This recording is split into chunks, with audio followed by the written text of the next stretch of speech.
नमः सिद्धेभ्यः ओम नमः सिद्धेभ्यः ओम नमः सिद्धेभ्यः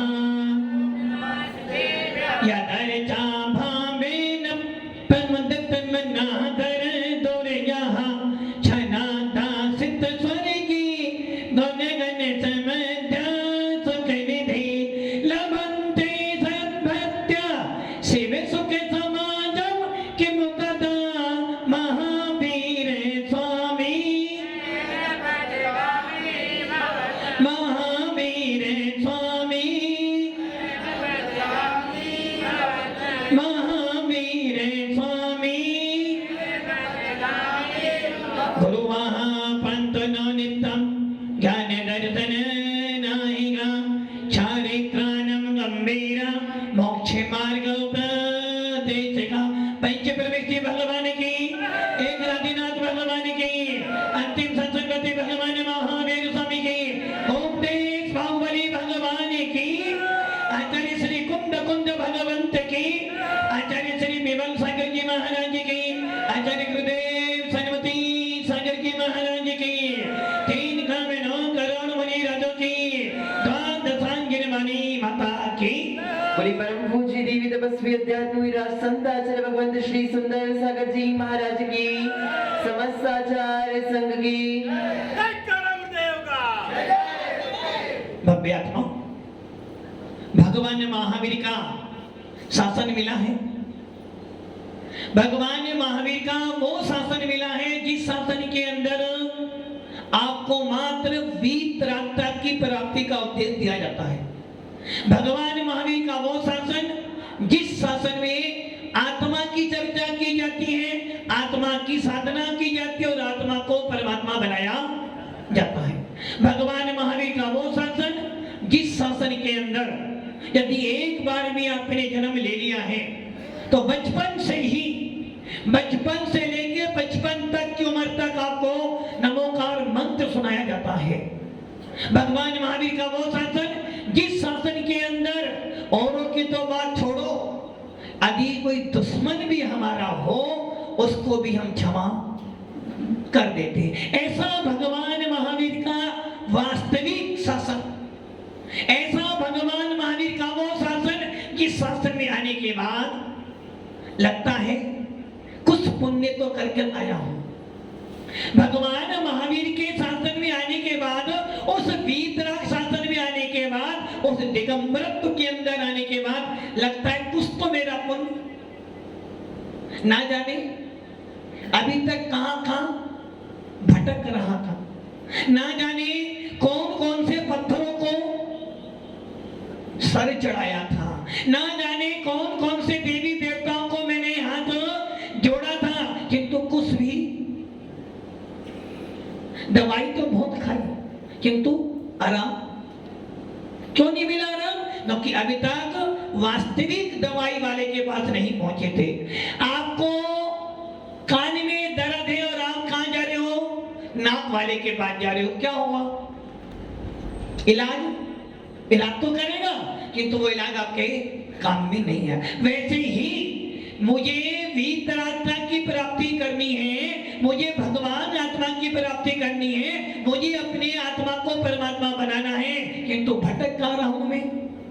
कभी रागी, कभी द्वेषी, कभी क्रोधी, कभी मानी, कभी मायवी। अर्थात जिनके पास में क्रोध मान माया लोभ है, जिनके पास में राग देश भरा हुआ है, उनके पास ही घूमता रहा। किंतु बड़ा पुण्य कर्म का उदय आया है, कुछ मेरा साथी से पुण्य कर्म का उदय आया जो मुझे वास्तविक धर्म वीतराग धर्म में जन्म मिल गया है। और भव्य आत्माओं, जो जैन शासन में, जो वीतराग शासन में उत्पन्न हो जाता है, उसे बचपन से एक बार तो पढ़ाया जाता है कि बेटा हिंसा नहीं करना, बेटा हिंसा परमो धर्म हमारा न्यारा है, और स्वयं जीवो दूसरे को जीने दो, ये भगवान महावीर का वचन है। इसलिए जो जैन कुल में पैदा हो गया है, जो दिगंबरत्व में आ गया है, जो दिगंबरत्व को मानता है, उसका बचपन से एक लक्ष्य तो बन जाता है कि मुझे किसी जीवों को मारना ये बात अलग है, ये बात अलग है कि आपका चैन बिगड़ गया है। ये बात अलग है कि आपकी सारी चर्या सवेरे से लेकर रात तक की सारी चर्या आपकी हिंसा में है। सवेरे से लेकर रात तक हर शब्द में आपका सत्य होता है, और जब भी मंदिर में जाते हो तो मायाचारी करते हो। धर्म में जब जब जाओगे मन नहीं लगेगा गोपाल जी, धर्म में जब जब जाओगे मन नहीं लगेगा, किंतु विषय कसायों में जब जब जाओगे मन नहीं भी लगता हो तो अपने आप लगाओगे। जब जब भी मंदिर में जाओगे आधा घंटा 1 घंटा बहुत हो गया, और उस 1 घंटे में अपनी आत्मा से पूछना कितना मन लगा। 1 घंटा मंदिर में बैठे कितना मन लगा आपका? 5 मिनट और 10 मिनट। और आप 1 घंटा विषय कसायों में गए, 1 घंटा आप बाजार में घूमे, मन कितने समय लगा? कितने समय लगा?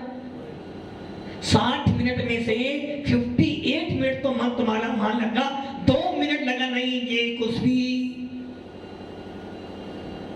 58 मिनट तक आपने क्या किया? बाजार में आनंद लिया, और 2 मिनट के लिए याद आ गई नहीं घर भी जाना है।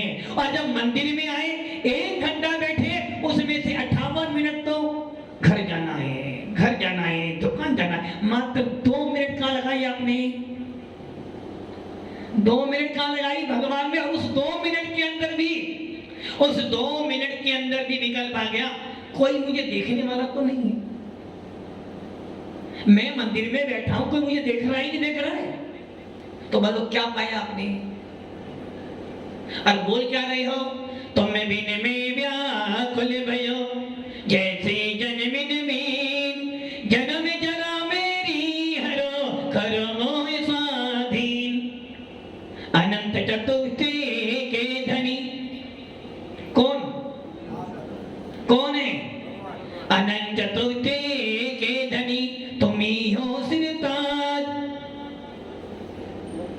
मुक्ति वधु के गंत कौम, 3 भुवन के कौन है ये? कौन? अनंत चतुर्थी के धनी कौन है? जिनेन्द्र भगवान। अनंत चतुर्थी के धनी कौन है? भगवान। कौन सा भगवान? बस यही गलती कर देते हो, यही मार खा जाता हो। बस यही सबसे बड़ी गलती है। जब भी देखते हैं सामने वाले को देते हैं, जब भी चर्चा करते हैं सामने वाले की चर्चा करते हैं, और जब भी बात सुनेंगे तो सामने वाले की ही सुनेंगे। आज तक कभी आपने अपने आप को मेरे दुख के दिनों में वो बड़े काम आते हैं, जब कोई नहीं आता मेरे बाबा आते हैं। कब आते हैं? कब? दुख में आपको कभी याद नहीं आती है। दुख में कभी याद किसकी नहीं आती? दुख में याद, दुख में विषय कसायों की याद नहीं आती है। दुख में आपका मन एकदम, यदि दुख आपके पास में आ जाए तो आपको खाना पीना भी उस समय क्या याद आता है? मेरे दुख के दिनों में हो। और जब सुख आता है तो, जब सुख आता है तो मंदिर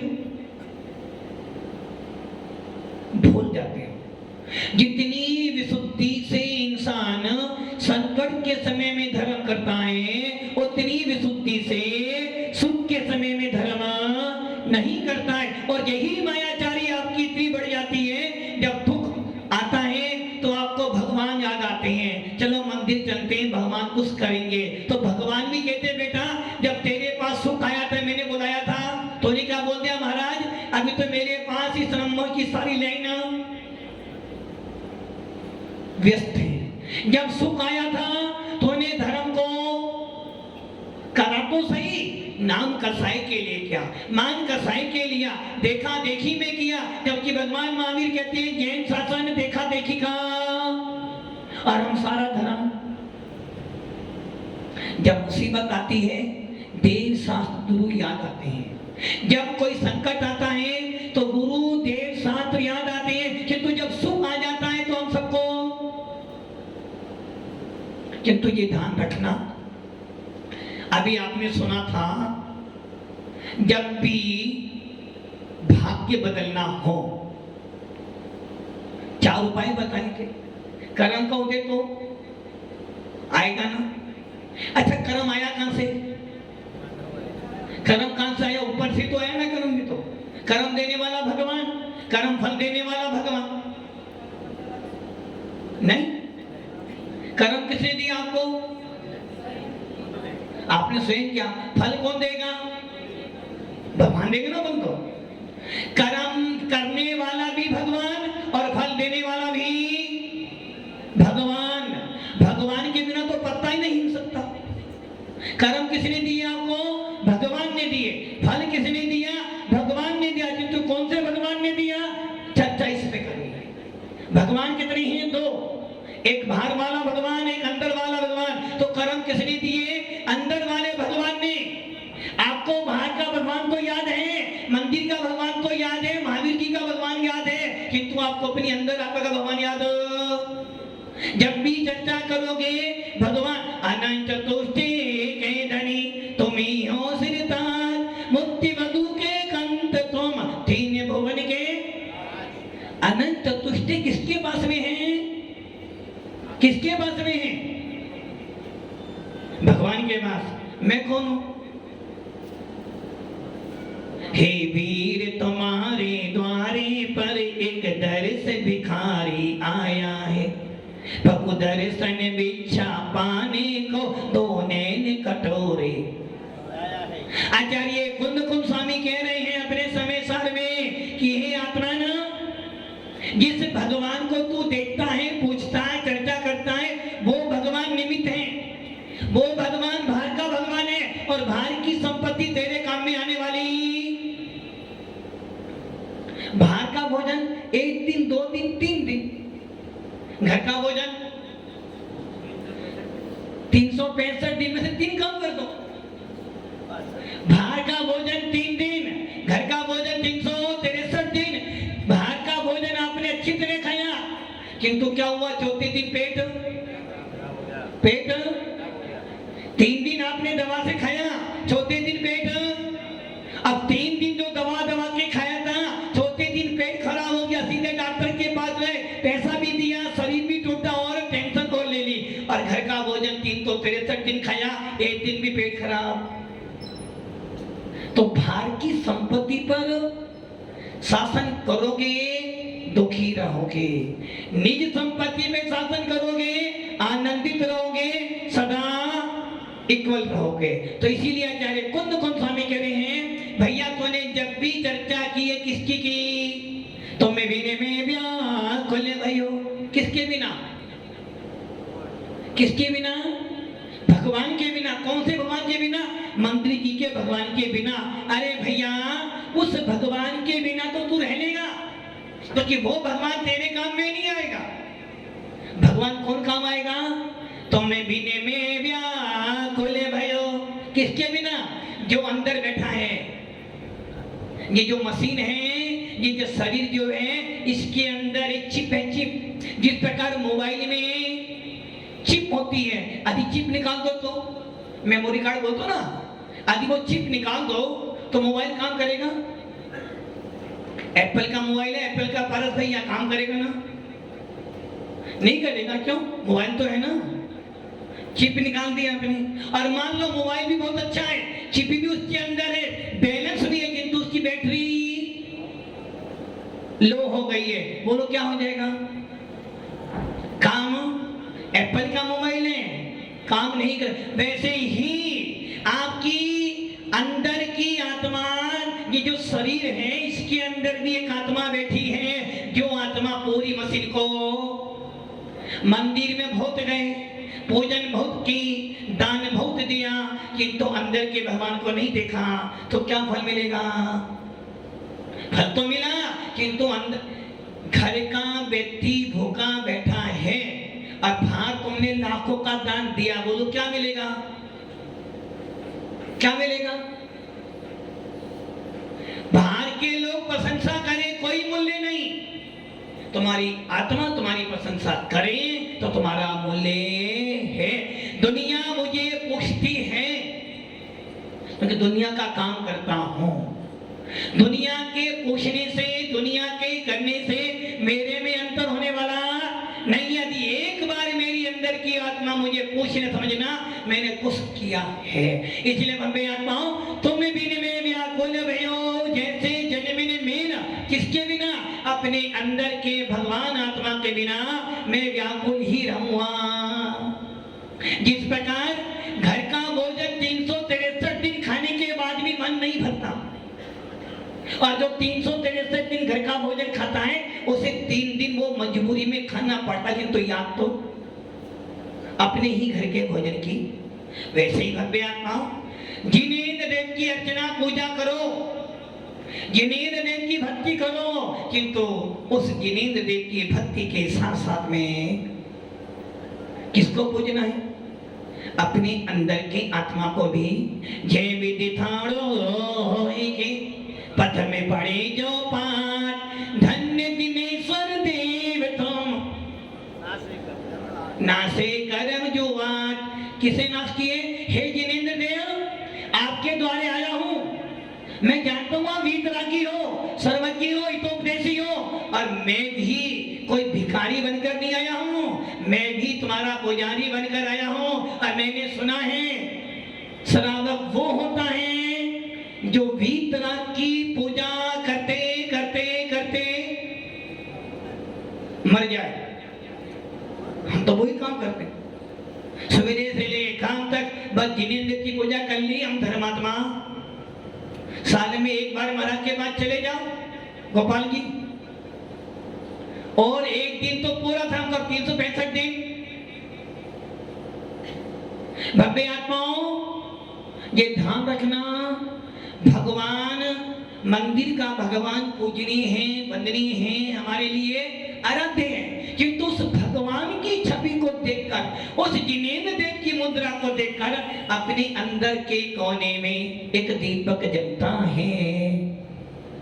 और वो दीपक कौन सा है? आपकी श्रद्धा, आपका ज्ञान, आपका चारित्र। यदि जिनेंद्र देव की पूजा करने के साथ साथ में अंदर के भगवान को देखने का प्रयास करोगे तो कुंद स्वामी कहते हैं बस यही तेरा सम्यक दर्शन है, यही तेरी आत्मा के प्रति लगाव है, यही तेरा परमात्मा बनने का उपाय है। अभी आप सुन रहे थे ज्योतिष का 25% तो आपको अनुमान है, ऐसा हो जाएगा। हो सकता है कल जय कुमार जी को 10 करोड़ मिल जाए, अनुमान है, मिल जाएंगे, मिल जाएंगे। ये तुम्हारा पुरुषार्थ काम करेगा, किंतु आपको कल ऐसा होने वाला है तो आप क्या करोगे? यदि हमें मालूम पड़ जाए कल मेरी आयु पूरी होने वाली है तो आज हम सारे काम, कौन से काम, किसको क्या देना है, किसको क्या बांटना है, किसको को बोलना है, यही करोगे ना। किंतु ये याद नहीं आएगी भैया ये सब तो होता है, चलो वो एक दिन मिला है महाराज के पास चला जाऊं और क्या बोल लूं? दिन रात मेरे स्वामी मैं भावना जबाहूं, देहांत के समय में घर वालों का ना भूल जाऊं। एक दिन मिला है, चलो 365 दिन साल भर जीवन भर सब किया, एक दिन मिला मालूम पड़ गया है, चलो आज का दिन तो बस मैं और मेरी आत्मा। भव्य आत्माओं, आचार्य कुंद स्वामी यही तो कह रहे हैं कि भैया सारे काम कर, किंतु याद अंदर को भी कर। बाहर के भगवान को पूज, अभिषेक पूजन भक्ति पूर्वक कर, किंतु साथ ही साथ में ये ध्यान रखना अंदर भी एक आत्मा बैठी है। बाहर के भगवान के बिना अंदर की आत्मा काम कर जाएगी, किंतु यदि अंदर की आत्मा रूठ गई तो बाहर का भगवान कुछ करने वाला। मेरे भाग्य का विधाता कोई भगवान नहीं है, मेरे भाग्य को बदलने वाला कोई परमात्मा नहीं है, और मेरे भाग्य को बदलने वाला कोई साधु संत बात समझ में आ रही है ना मेरी बात? देव शास्त्र गुरु मेरे भाग्य को बदलने में नियमित हो सकते हैं। देव शास्त्र गुरु मेरे भाग्य को बदलने में सहायक बन सकते हैं और देव शास्त्र गुरु के पास जाने में मेरी विशुद्धि बढ़ सकती है और जिस दिन विशुद्धि बढ़ जाएगी उसी दिन में परमात्मा बन जाऊंगा। जिस प्रकार 25% आपका भाव, 25% आपका पुरुषार्थ, 25% वातावरण आपके घर का और 25% वातावरण आपके बाहर का जब जाकर आपका काम, वैसे ही आचार्य पूज्य पाद स्वामी इष्टोपदेश में कहते हैं यदि तुझे आत्मा का श्रद्धान करना है, आत्मा को जानना है, आत्मा का आनंद लेना है, परमात्मा बनने का आनंद लेना है, तो गुरु उपदेशात अभ्यासात, गुरु का उपदेश सुन, गुरु की संगति कर, गुरु को हृदय में विराजमान कर। जब गुरु को याद करेगा, गुरु का उपदेश सुनेगा, तो गुरु का उपदेश तेरे लिए देशना लब्धि का काम करेगा। जिस प्रकार कुम्हार घड़ा बनाता है, क्या करता है, बाहर से एक हाथ मारता है और अंदर, क्यों? यदि ज्यादा जोर से मार दूंगा तो घड़ा टूट जाएगा, इसलिए अंदर हाथ रखता है। वैसे ही गुरु का उपदेश जब आप सुनते हो, गुरु की संगति जब आप करते हो, जब गुरु का हृदय में आप निवास करा लेते हो, तो गुरु आपको बार बार